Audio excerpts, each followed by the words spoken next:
What is the Democratic Party fighting for? What are their values? I genuinely don't know. We send Democrat after Democrat and they never do what we told them to do.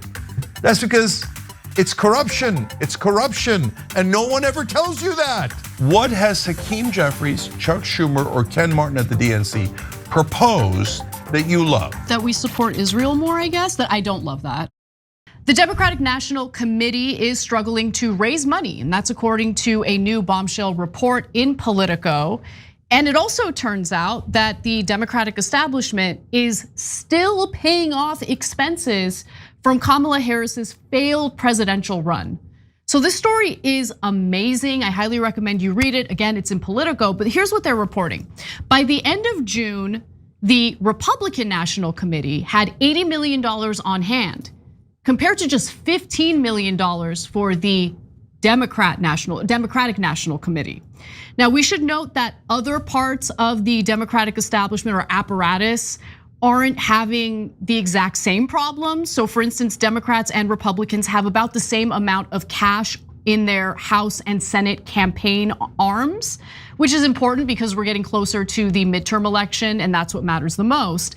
So what's going on with the DNC specifically?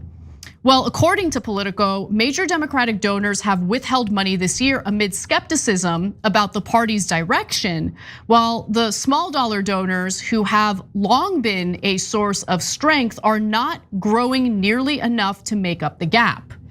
And look, when it comes to the major Democratic donors or any donor who's like, I don't know, what do the Democrats even stand for? I agree. What do they stand for? What is their identity? What is the Democratic Party fighting for? What are their values? I genuinely don't know. I genuinely don't know. You know, Governor Beshear recently accompanied Hakeem Jeffries at a fundraiser. Axios wrote about it, and the one line that apparently got a big round of applause from the donors was something about how he vetoed an anti-trans bill in his state. And what I'm worried about is that we're just gonna get the same tactics, the same type of campaigning that's already failed from the Democrats. Okay, people are struggling in this country. If the plan is to jump into culture wars again and just swim in the waters of culture wars and think that's gonna carry you through, it's not gonna work. You need to address the actual problems Americans are facing in this country. Yeah, so lots to say here. First on that note about the trans line. Look, what we're counseling is to avoid the culture wars, not to switch sides. Not to say like, oh, that's okay, we hate trans people, but a little less than the Republicans That's do. not what Beshear was doing. Beshear was giving himself credit for vetoing an anti-trans bill, which by the way, I commend him for.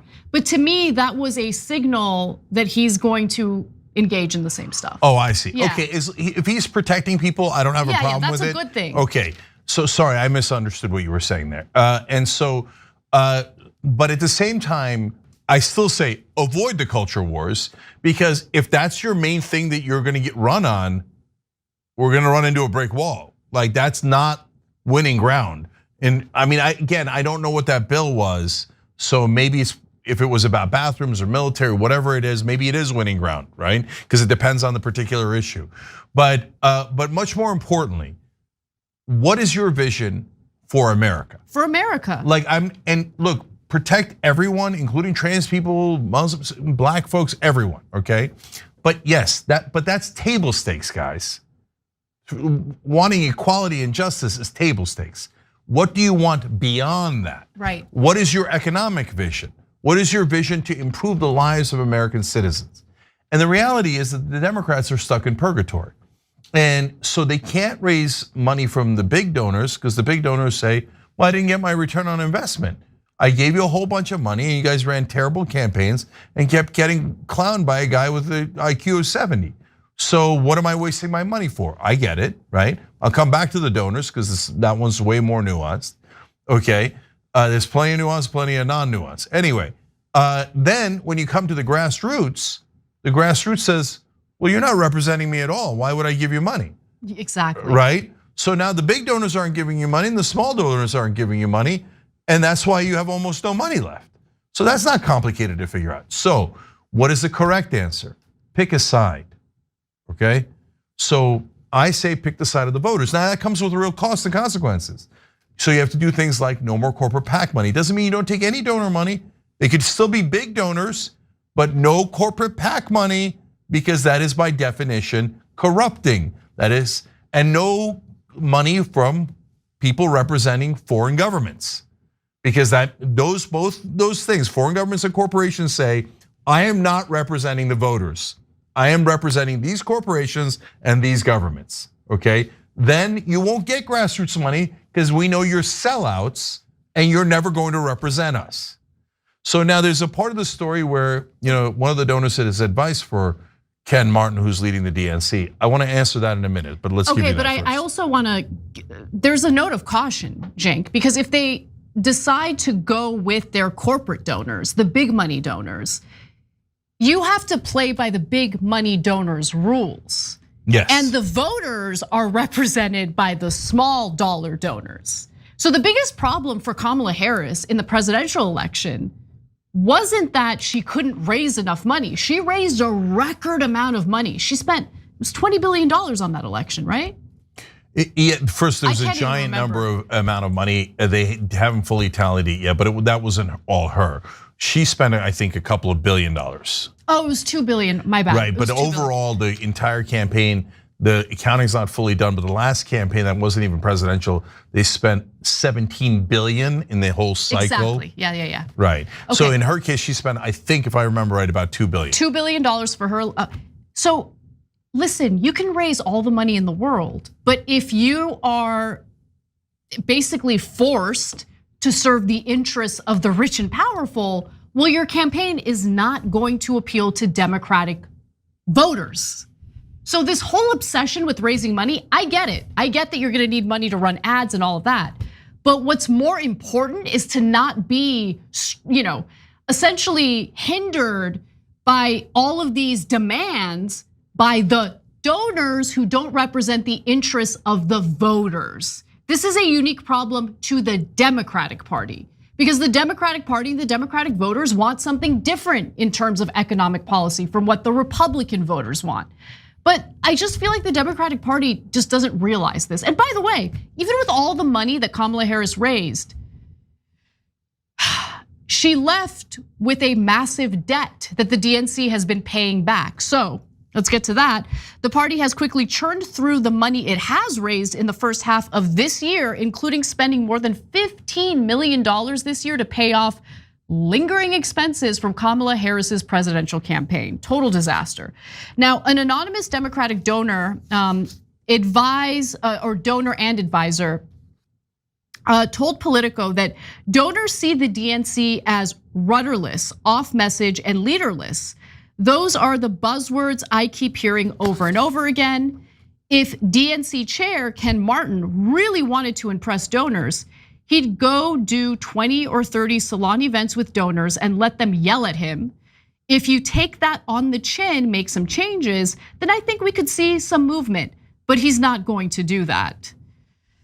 So that's the point that's the advice one anonymous advisor gave to the Democratic Party and to Politico. So what do you think, Cenk? Do you think that's all it would take? Like just have Ken Martin take a little bit of abuse from the big money donors and then it'll be fine? Yeah, so that's the exact opposite of what he should do. And let me explain. So there are different types of donors. That's why I said earlier it's a little bit nuanced.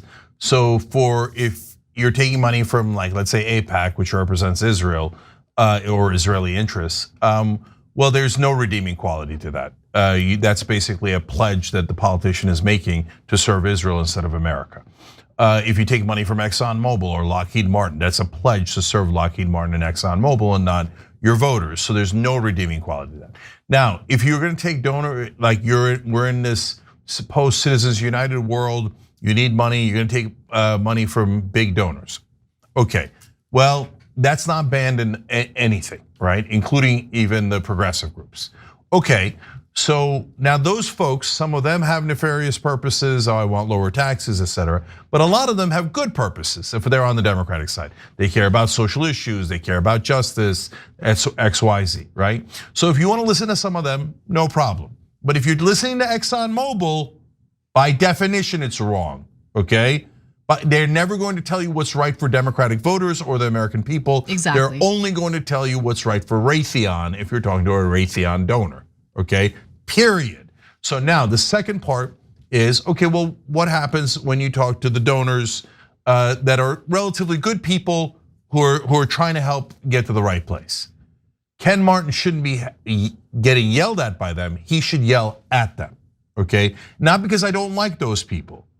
I think I know some of them, and some of them are good, very good people, okay? But why do you need to yell at them? To snap them out of it. Because what they're looking for is a highly educated elitist who went to is a double Ivy or went to Stanford 3 times, super eloquent, and will tell you all the reasons why they care about social issues. And then they've been trained because of the corporate PAC money that the other donors don't even really understand, right? Or realize.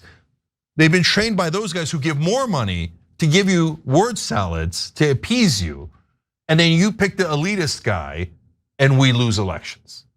And not only the elitist guy that people generally don't like to begin with, okay? But then also one that never ever delivers. And those donors are genuinely, the good guy donors in the Democratic Party are genuinely confused. Like confused as to why don't you guys ever deliver? Because they took a much larger check from ExxonMobil or whichever, in the case of Democrats, less so these days with the oil companies. They still, a lot of them take it, but they used to be more equal, now the Republicans take more. But if you take a different, like defense contractors, no, AIPAC, no, they take just as much as the Republicans and sometimes more, right? So, but those donors, the other normal donors, don't know that Buttigieg took way more from those corporate donors and the foreign government donors. So they're like, I don't get why we send Democrat after Democrat and they never do what we told them to do. That's because it's corruption, and no one ever tells you that because they're always too busy kissing donor ass. You should treat them like grown-ups and be honest with them. We're losing elections because we're perceived as the status quo protecting elitists who never get anything done. 100%. Okay, and if you keep going that direction, you'll send good money after bad, okay? And all your money will do is lead to more and more losses. You have to turn around. If you don't turn around, we're never gonna fix this thing. New data shows that the Democratic Party is in serious trouble. This is according to the data. I am not making this up. This is not my commentary. So don't punish us for being the messengers of this news if you happen to be a Democrat. So millions of Americans are apparently leaving the Democratic Party and choosing to register as Republicans instead, which is actually pretty surprising to me considering all the chaos that's going on right now under the leadership of the Republican Party. But nonetheless, we know this because 30 states track voter registration by political party. So we get this data in real time, and as you can see here, take a look at this chart. From 2020 to 2024, Democrats hemorrhaged voters to Republicans in every single one of the 30 states that track voter registration, pertaining to party affiliation. As you can see, this map spans deep blue states like California, deep red states in the Midwest, and swing states like Arizona. Overall, Democrats lost just over 2 million voters, while Republicans gained just under 2.5 million. So I actually apologize. I mentioned how the voter registration went from Democrat to Republican and how surprising that is given how chaotic Republican leadership has been. But obviously that leadership began in 2025. This tracks voter registration between 2020 to 2024. So with that in mind, I'm actually not surprised at all. In fact, I was warning about this leading up to the 2024 election when it came to issues like crime, for instance, or the migrant crisis. People wanted to pretend like they weren't issues at all, that it was all just kind of made up by the right, but it wasn't made up by the right. And so with that vacuum left by the Democratic Party on these issues, The Republican Party comes in and says, we have solutions for this. Whereas the Democratic Party gaslit people and told people this is all made up. That leads to rage among Democratic voters, and they're looking for someone who's gonna represent them and find solutions to these issues, so they switched on over to the Republican side. That's what happened here. Yeah, so look, this can all be summarized in one simple way. The American people loathe the elites and the establishment. So whichever party is considered more establishment is going to lose, and lose badly. So for a long time, that was the Republican Party, because they're the party of big business. So everybody knew that the Republicans are going to do tax cuts for the rich and give away stuff to corporations. Not everybody, but a lot of people knew that. So that's why they couldn't win a national election. It was about the Democrats won 7 out of 8 popular votes in a row. In fact, we got to the point by the last election, everybody was stunned that a Republican won the popular vote, because we were so used to Democrats always winning the popular vote. Why? Because who wants to vote for a servant of big business and giant corporations that are, oppressing all of us and the donor class, etc. But because of Trump, what happened was the Republicans started to sound like they were authentic. Now, I know it's a trick, guys, and I know that Donald Trump's a giant liar and a con man, right? But because he was going off script, and because he was saying wild, outrageous things, it gave the air of authenticity and the air of being an actual human as opposed to a robot. And the Democrats' answer to that was, let's be more robotic, let's do talking points from our consultants, and let's be even more elitist. And let's bring out like Buttigieg and Newsom and all these slick guys in suits and Adam Schiff, and use big words and talk down to people and say there is no corruption. The money does not affect the politicians. Everything, just vote for what Democratic leadership tells you. We know what we're doing. I don't know what Democrats represent. I don't know what their objectives are. The leadership in the party. Yes. I'm not talking about the voters. Guys, voters are completely out of this, okay? Because they're normal people trying to make the best out of the crappy options we have. I'm specifically talking about the power players, the people in positions of power. What does the Democratic Party represent? Who are they? What do they want to do for this country? I don't know. I really don't know. So now here we are in the year 2025. Trump is creating chaos. This would be a perfect moment for Democrats to surge. But we know because of the new polling that the Democrats are not surging. In some polling, they're down to 19%. That's unbelievable, especially at a time where Trump's got military in the streets, he's deporting all the wrong people, Alligator, Alcatraz, Epstein files, serving Israel, etc., right? And still the Democrats can't figure it out. Because think about it, if you're a Democratic voter, you should be the angriest. What drives me crazy, guys, is when Democratic voters are like, no, let's support the establishment more. You're going the wrong way. You're ruining your own party, right? So in this time of Trump, what has Hakeem Jeffries, Chuck Schumer, or Ken Martin at the DNC proposed that you love? That we support Israel more, I guess. That I don't love that, but I mean that's what we've gotten from them. No, but it's a very literal question, and I'm curious if anyone in the audience could even answer it, right? And I'm not putting it on you guys. I'm just saying, I know for a fact they've proposed nothing. That's why it's difficult to answer. Like if right now, if Trump was in charge and I was in charge of the Democratic Party, I would oppose him in 1,000 different ways. And so like one of the reasons I said, why don't we cut defense, is because I knew they wouldn't cut defense. Then if I was Chuck Schumer and Hakeem Jeffries, I would say, look at this, they added $150 billion to the Pentagon, the most corrupt institution we have in the government. They can't pass an audit, this is an outrage. This is graft and corruption going towards the defense industry. The defense industry is very unpopular in America. Adding to defense was very unpopular. Even a lot of Republicans didn't want to do it. The independents don't want to do it. But they won't do that. Why won't they do something? Like all Democratic voters would agree, we should not add to the Pentagon, we should cut from the Pentagon. They can't, so why don't they do the simplest things? Why don't they fight for paid family leave? That's 84%, you could embarrass Trump. Oh, you're not for American moms? This is for American moms, right? But they won't do any of that. You know why? Because their donors say, is Lockheed Martin Raytheon? I believe he's got 1, maybe 2 out of the top 5 donors for Hakeem Jeffries are defense contractors, right? So he's not gonna do that because he's literally getting bribed, legally bribed by the defense contractors. Why are they not standing up to him on Israel when Israel is now very unpopular here in America, the genocide that they're doing? Number one donor to Schumer and Hakeem Jeffries is AIPAC.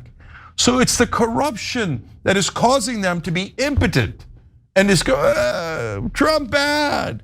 We don't know anything. We don't have a policy on Israel. We don't have a policy on the Pentagon. We don't have a policy on anything. That's why the Democratic voters are so upset that they won't fight for you, because their hands are tied by their donors. What the is the point of taking the donor money to win elections if you're going to like essentially be a useless, empty suit in Congress? Like, what's the point of, like, you get what I'm saying? I do, and I have an answer to that. So the answer is related to Jim Clyburn. So he's another Democratic leader, and since he's African American, they think that's a shield. Like Israel says they're a Jewish state, so you're not allowed to criticize them. But nobody's criticizing Jews, we're criticizing foreign government. In the case of Clyburn, it has nothing to do with this race. You know what he did in South Carolina? In fact, the Republicans were trying to gerrymander a second African American district, a district that was predominantly black in South Carolina. They were trying to gerrymander it out of existence. You know who helped them? Jim Clyburn. Why? Why did he do that? Why did he cost the Democrats and African Americans another seat in the House?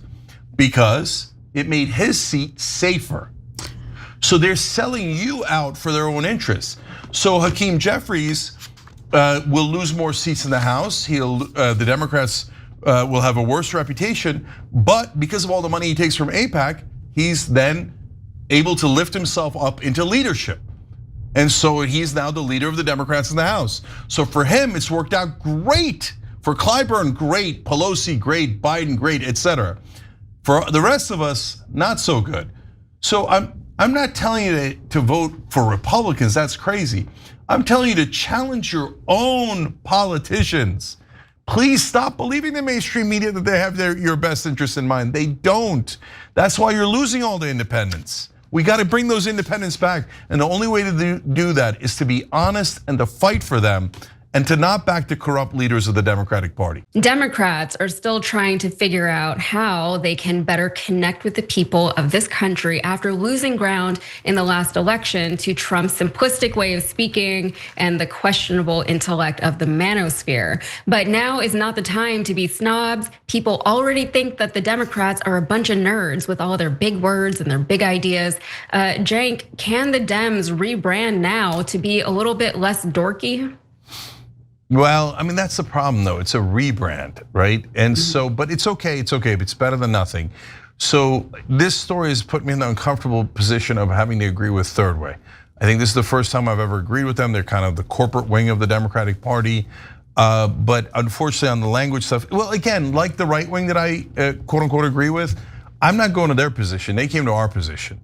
The left has been anti-war and anti-corruption from day one. So when some on the right come to that position, great, happy to have you here, been here for a long time, right? Same thing with Third Way. You guys have seen me say 100 times here, you gotta speak like you're human.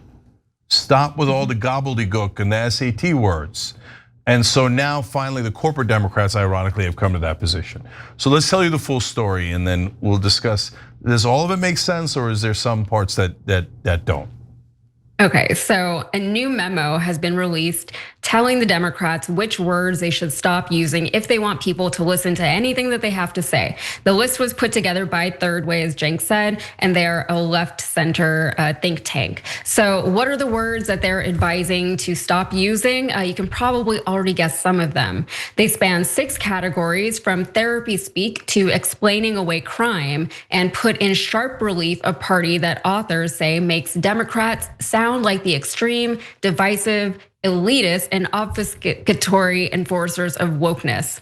In the document titled, "Was It Something I Said?" Third Way argues that to please the few, we have alienated the many, especially on culture issues where our language sounds superior, haughty, and arrogant, according to the memo. Among the blacklisted terms are privilege, violence, as in environmental violence, dialoguing, triggering, othering and microaggression, holding space, body shaming, subverting norms, systems of oppression, cultural appropriation, the Overton window, existential threat to the climate and democracy and the economy, radical transparency, stakeholders, the unhoused, food insecurity, housing insecurity, person who immigrated, birthing persons, cisgender, dead naming, heteronormative, patriarchy, LGBTQIA+, BIPOC, allyship, incarcerated people, involuntary confinement. So that's the list. Lene Erickson, Third Way's senior vice president, emphasized that this effort is not about censorship. It's about speaking in a way that doesn't prioritize jargon or immediately alienate people who might otherwise be willing to listen to your message. So Erickson said, the Democratic Party brand is toxic across the country at this point, with way too many people, enough that there's no way for us to win a governing majority without changing that. Part of the problem was that we were using words that literally no normal people used, that we were sticking to messages that were so overly scripted that they basically sounded like nothing. We need to reflect on the ways that our bubble and our fear of being criticized by anyone on the left has led to a problem with both our policy and our language. So is anyone already doing this well? Well, according to Erickson, she suggested that Democrats should take their cues from these three: former Transportation Secretary Pete Buttigieg, Senator Ruben Gallego of Arizona, and Kentucky Governor Andy Beshear. Senator Gallego seems to be on the right track with this, as he is rumored to be looking at a 2028 presidential run. And by the right track, he really does seem to be on the right-leaning track, that is, as he is shifting further right. And he has done since being elected as Arizona senator, which sounds like a familiar path for Arizona senators. So we've reported on this show a few different times about how Democrats are integrating more curse words into their everyday speech and how they're embracing the podcast scene, et cetera. So for me, the question is, does simplifying the words and the message the way to actually claw back Democratic voters that may have been lost? Because one could argue that this is not the reason why Dems lost so much support going into the last election in the first place. In fact, Democratic voters were pretty explicit as to the reasons why they didn't want to support the Democrats anymore in the 2024 election. And I will personally admit that the jargon is exhausting and hard to keep up with. I feel like it's like a bit of a game for people who are chronically online, even though, they may, I believe that they have good intentions. And I call it a game because it's like they want to see who is the most current or up to date. And if it's not you, then they just can't wait to let you know about it. It's like half the time we're just arguing with each other over semantics, and I do my best to keep up with everything, just because genuinely, like, my intention is never to alienate someone or offend someone or make someone feel bad. But I still don't really know why unhoused is better than homeless when they both mean the same thing, right? They're both referring to the same group of people. One of those terms has just been around a little bit longer, so it's got a little bit of a stink on it. And I understand to some extent that that's just how language evolves. But I think the ways that these evolutions are forced upon people can be off-putting because it's no longer a natural evolution of that language. But going back to why the Democrats suffered in the last election, they're cowering to corporations. They're not standing up to Republicans. They're blocking progressives from office. They're not standing up to Israel. And the people, the Democratic voters, have told the Democrats all of this. But now they're pretending like dropping the jargon is what's going to do it. So, Michael, what do you make of this? Look, I think there's some wisdom to this. Going to what you were just saying about what's the difference between unhoused and homeless, it seems forced, unhoused. It seems invented. It doesn't seem organic. It seems like we have to respect these people in a way that homeless as a word doesn't sound like it does, but it is no different than saying unhoused. It's just a different way of saying it. I also think that when you are a place that is writing a memo that says Democrats sound like the extreme divisive elitist and obfuscatory enforcers of wokeness, you're losing people again. Like, they should have made those words a little less cumbersome, if you ask me. All of these words are words I've heard except for allyship. So, but I don't disagree with this in general, but I think the bottom line is you need good candidates, and you have to have candidates who say what they want to do and do, on those issues that you just mentioned, Yaz, issues that voters in 2024 said were important. I don't think hearing food insecurity is going to really take anybody away from the Democrats, but they're trying too hard here. I think the toxicity goes as far as the candidates, though, and I think good candidates who have good intentions and want to make changes in places that are not just about words, it's a better place to be. So I don't. I think that this whole idea that it's changing words might help, but when you have a memo doing it, it's no different, I think, than the words themselves being forced upon people. So it's third way gets in its own way a lot of the time, and I think the well-intentioned, I think this is problematic. Yeah, so interesting. I agree with you guys. You guys picked the words that I was going to talk about as well. But I actually think this is one of the better things that Third Way has done. I noticed the irony that Michael mentioned too. Obfuscatory. Right. As you you're can't telling people, complain about words and use obfuscatory. you just can't. You can't do that. It's so blind on top of everything else. So I agree with you guys. Look, the candidates matter more, and I don't agree with their candidate proposals, the three that they mentioned. Come back to that. And policy and actions matter the most by far. Now, having said that, I think that they're right at their core, and they're right about a lot of the words. Some of the words I use, and I don't think it's that big a deal, so you're not gonna agree on every word. Like, there's nothing wrong with the word stakeholder. No. That's used in a business context as well. What is allyship? Have you guys heard that? Yeah, I've heard that a lot because I hang out in a lot of lib circles. Right. So, if you don't, and usually- I was one for 29 of not knowing them, so I feel okay. But what? So what is it? You got to do better, Michael. I'm sorry. Yeah. So my allyship has sailed. Oh, okay. So there you go. Context clues. Yeah. No. So allyship means how you conduct yourself as an ally of a community. So if you're an ally of the Muslim community, you would be an allyship, and blah, blah, blah. But usually it's used to put people down. Oh, you don't agree with everything that the trans community wants online? That's it, you're practicing poor allyship. I see, okay. So that's not exactly how you would say it, but you get it. Okay, so anyways, the main reason is for these words, you shouldn't use these words, is because they're annoying and patronizing. Right. So I was gonna focus on the same thing, unhoused. I drew the line on that, and you saw it on the show yourself years ago, okay? I said, this doesn't make any sense, guys. I'm not gonna say it. It's the same word as homeless, and it's patronizing. Oh, you're not homeless anymore. You're the unhoused. How does that help them? Actually get them a house, get them food, it doesn't, there's no progress to changing the name. Like when we were saying Negro in America, and then we changed it, there was progress to a group of people, and there was a respect shown. But homeless and unhoused, changed housing, right? I mean, like you were about to say, Cenk. But so there has to be something that gets better rather than becomes more careful. Yeah, and it's just, look, the number one problem that humanity has overall is that it's nearly impossible to see things from another person's perspective. And so most people don't even try. Most people don't even realize that other people have a different perspective. Exactly. Right? Yeah. And so for you, if you're in academia, and you use words like othering all the time, you find that perfectly normal, and you don't know why people are outraged by it. But that's because you don't hang out in, barbecues in Kansas City, where no one, the entire state, no one uses othering. It's like a weirdo word to use. Can't believe you said academia. You could have said education. Yeah, fancy pants here with saying academia. So elitist. Yeah, like another one, holding space. Come on, guys, come on, what is that? What is that? And then of course we got into huge fights over birthing person.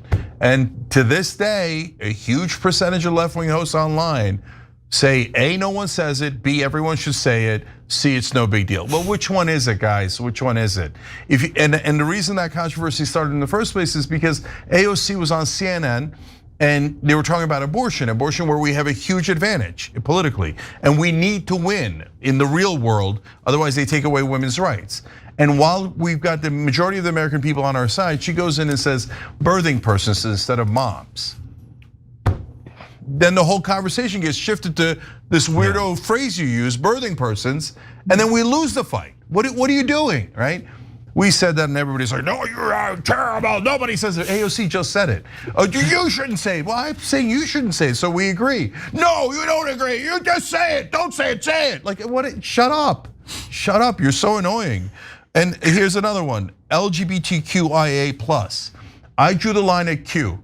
I'm okay with drawing it at T, okay, but IA+? No, guys, you don't get it.